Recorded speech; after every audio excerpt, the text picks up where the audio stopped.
할렐루야, 성도 여러분 반갑습니다. 5월 25일 월요일 아침입니다. 이번 한 주간 동안에도 하나님의 사랑 그리고 하나님의 크신 은혜 경험하는 복된 주간 보내시고 복된 날 보내시기를 축복합니다. 자, 고린도전서 15장 29절에서 34절까지의 말씀을 제가 봉독해 드립니다. 오늘은 그 말씀으로 함께 나누고자 합니다. 29절에서 34절입니다. 만일 죽은 자들이 도무지 살아나지 못하면 죽은 자들을 위하여 세례를 받는 자들이 무엇을 하겠느냐? 어찌하여 그들을 위하여 세례를 받느냐? 또 어찌하여 우리가 언제나 위험을 무릅쓰리요? 형제들아, 내가 그리스도 예수 우리 주 안에서 가진 바 너희에 대한 나의 자랑을 두고 단언하노니 나는 날마다 죽노라. 내가 사람의 방법으로 에베소에서 맹수와 더불어 싸웠다면 내게 무슨 유익이 있으리요? 죽은 자가 다시 살아나지 못한다면 내일 죽을 터이니 먹고 마시자 하리라. 속지 말라. 악한 동무들은 선한 행실을 더럽히나니 깨어 의를 행하고 죄를 짓지 말라. 하나님을 알지 못하는 자가 있기로 내가 너희를 부끄럽게 하기 위하여 말하노라. 아멘. 여러분은 여러분의 마음속에 품고 있는 전도 대상자 혹은 저 사람을 예수 믿게 해야 될 텐데 하는 그런 사람들이 있을 것입니다.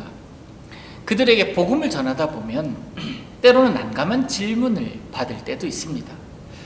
이런 질문들입니다. 보이지 않는 예수님 어떻게 믿어? 하나님이 살아계신다는 것은 네 생각 아니야? 천국이 있다는데 그건 죽어봐야 알지. 지금 우리가 죽지도 않은 상태에서 그걸 어떻게 알아? 예수님이 부활했다고 어떻게 죽은 사람이 다시 살아날 수가 있어? 그걸 어떻게 믿냐? 이런 질문들이에요. 이런 질문들을 접할 때 여러분 어떻게 대처하십니까? 여러분 스스로가 이 부분에 있어서 이 질문들에 있어서 대답을 가지고 계셔야 합니다. 몰라. 그런 거 자꾸 캐묻지 마. 나한테 물어보지 마. 나중에 교회 가서 목사님한테 물어봐. 라고 하면서 교회로 데리고 오시더라도 여러분 그런 분들 교회로 데리고 오셔야 되는 건 당연합니다. 여러분 그래도 그거 나 몰라 라고 이런 말 할 수 없잖아요. 사도 바울 역시 마찬가지로 예수님의 부활의 신앙, 이 신앙에 대해서는요 확실한 대답을 가지고 있었던 사람이었습니다. 예수님을 믿지 않는 사람들도 교회가 어떤 곳인지, 예수 믿는 사람은 어떻게 살아야 하는지를 대충 알고 살아갑니다. 그래서 종종 교회 다니는 사람들이 잘못해서 쇠고랑을 차고 구치소나 교도소로 들어가는 그런 모습을 보면 교회 다니는 사람들이 저러냐 라고, 교회 안 다니는 사람들도 교회 다닌다는 사람들이 왜 저래 라고 생각을 합니다. 멀리 보지 않아도 우리 주변에도 그렇습니다. 교회 다니는 사람들이 교회 다니지 않는 사람들처럼 행동할 때 우리는 비난할 수 있습니다. 교회 다니는 사람은 이래야 한다라는 기준이 각자에게 있기 때문에 그렇습니다. 사도 바울은 부활신앙 가진 자들은 달라야 한다라는 이야기를 합니다.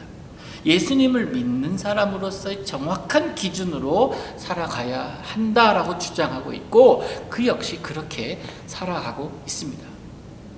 세상 살아가면서 예수 믿음에도 불구하고 세상에서 죄라고 정죄하는 것들, 그리고 이것은 잘못이다 라고 행하는 그런 것들을 행하는 것들을 보면 우리는 그렇게 생각할 수 있습니다. 진정으로 예수님을 만났을까? 진정으로 부활신앙을 가지고 살아가는 사람인가? 우리는 캐스천 마크를 가질 수가 있습니다. 사도 바울은 예수 믿는 사람으로서 그가 가지고 있는 정체성 분명히 얘기하고 있는 것이 31절에 나옵니다. 마지막 부분 보면 나의 자랑을 두고 단언하노니 나는 날마다 죽노라 라고 이야기를 합니다.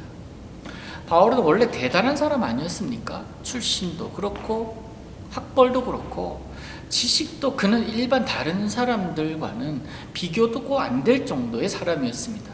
하지만 예수님을 만난 이후에 그런 모든 것들이 아무것도 아니었음을 그는 깨닫습니다. 그리고 그 지식, 그 학벌, 그 모든 우월한 그런 상황 가운데 그 위에 예수 그리스도를 두고 예수님과 더불어 살아가고 예수님과 더불어 동행하는 그런 사람으로 변화된 겁니다.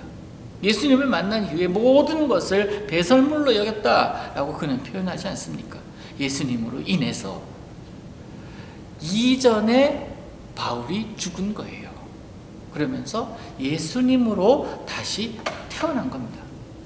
그래서 예수님을 기준으로 하여 이전에 바울은 죽고 예수님 기준으로 하여 이후에 바울로 살아가는 겁니다. 우리도 마찬가지예요. 예수 그리스도를 만난 부활 신앙을 경험하고 그 부활하신 예수 그리스도를 믿음, 그 이전의 모습과 이후의 모습으로 나뉘는데 이 모습과 이 모습이 비슷하면 결코 안 됩니다. 이 모습 속에서 죄를 범하고 잘못을 저지른다 하더라도 이 모습 속에서는 결코 이 모습을 닮아서도 안 되고 이 모습을 따라해서도 안 되고 흉내내어서도 안 됩니다. 왜요?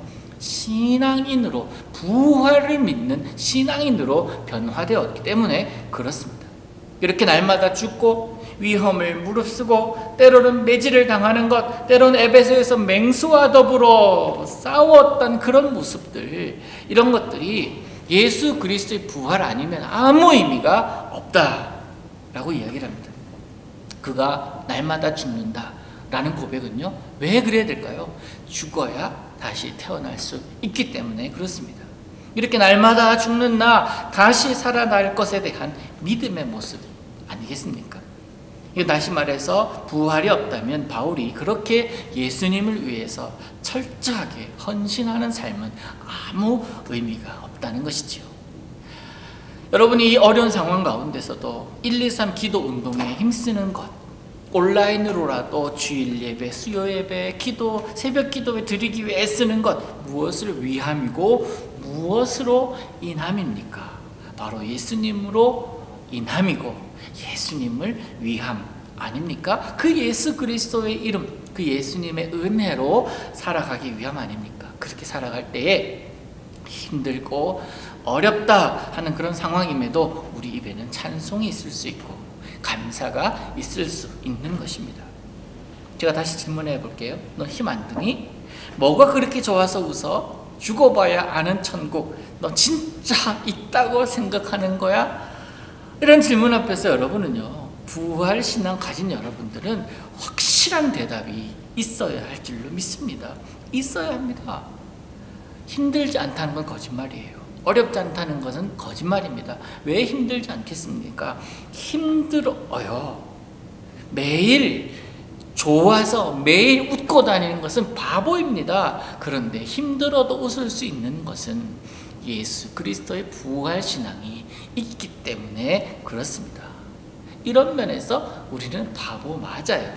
예수님만 아는 바보입니다.